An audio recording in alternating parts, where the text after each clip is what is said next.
আসসালামু আলাইকুম, সবাই কেমন আছেন? আমি সোনিয়া আফরিন চলে এসেছি নতুন একটি ভিডিও নিয়ে। অনেকদিন আপনাদের সাথে কোনো ভিডিও শেয়ার করা হয়নি, তাই আজকে আপনাদের সাথে ভিডিওটা শেয়ার করেই ফেললাম। আজকে আমি মূলত রান্না করব হাতে করা পাঁচমিশালি শুটকি মাছ।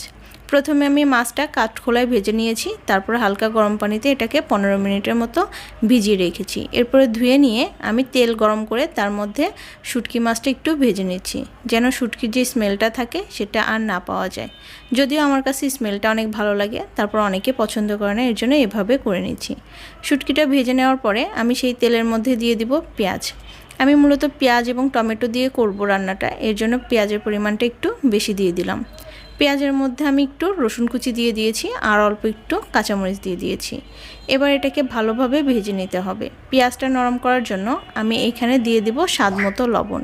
আপনারাও সবসময় ট্রাই করবেন পেঁয়াজটা তাড়াতাড়ি ভাজার জন্য আগে থেকে একটু লবণ দিয়ে দেয়া বা পরিমাণ মতো লবণটা অ্যাড করে দেয়া। পেঁয়াজটা আমি প্রায় 5 মিনিটের মতো নেড়ে চেড়ে হালকা করে নরম করে ভেজে নিয়েছি। যখন পেঁয়াজটার মধ্যে থেকে তেলটা এইভাবে ছেড়ে যাবে তখন এটার মধ্যে অ্যাড করে দিব টমেটো। আমি ফ্রোজিং করা টমেটো দিয়েছি। আপনারা চাইলে বাজার থেকে টমেটো কিনে এনেও এখানে অ্যাড করতে পারেন, তবে সেটাকে পেঁয়াজের সাথে দিয়ে ভেজে নিতে হবে। আমি টমেটো দিয়ে এটাকে একটু নেড়ে চেড়ে নিয়েছি।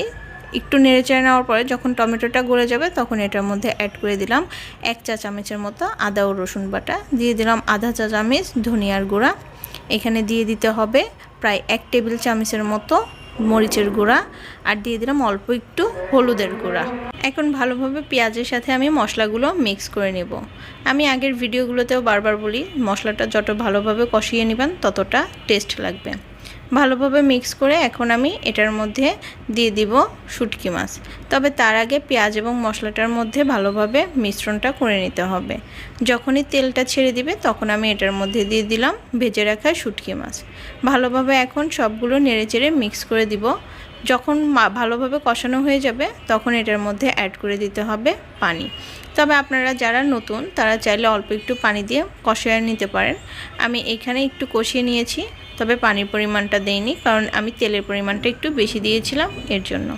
ট্রাস্ট মি, এভাবে রান্না করলে গরুর মাংসও ফেল হয়ে যাবে, অন্য আর কিছু দিয়ে ভাত খেতেই চাইবেন না, এটা দিয়েই শুধু খেতে ইচ্ছা করবে।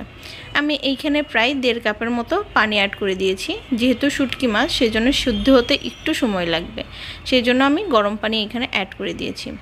যখন এটা পানিতে বলক উঠে যাবে তখন আমি এটার মধ্যে অ্যাড করে দিলাম বেশি পরিমাণে ধনিয়া পাতা।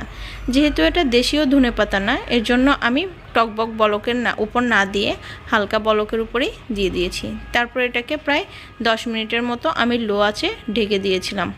10 মিনিট পর দেখেন শুটকিটার ফাইনাল লুক কেমন ইয়ামি লাগছে না?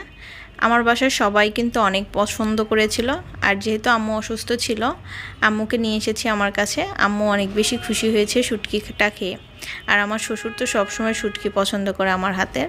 আপনাদের কাছে কেমন লেগেছে কমেন্টসে জানান, আর অবশ্যই বাসায় ট্রাই করবেন। আমার চ্যানেলটা সাবস্ক্রাইব করবেন, আর যারা নতুন তারা অবশ্যই বেল আইকন বাটনটি ক্লিক করে রাখবেন নতুন নতুন ভিডিও সবার আগে আপনাদের কাছে পাওয়ার জন্য। আজকের মতো আমি বিদায় নিচ্ছি, দেখা হবে নতুন কোনো ভিডিওতে। সে পর্যন্ত সবাই ভালো থাকবেন, সুস্থ থাকবেন, আমার জন্য দোয়া করবেন।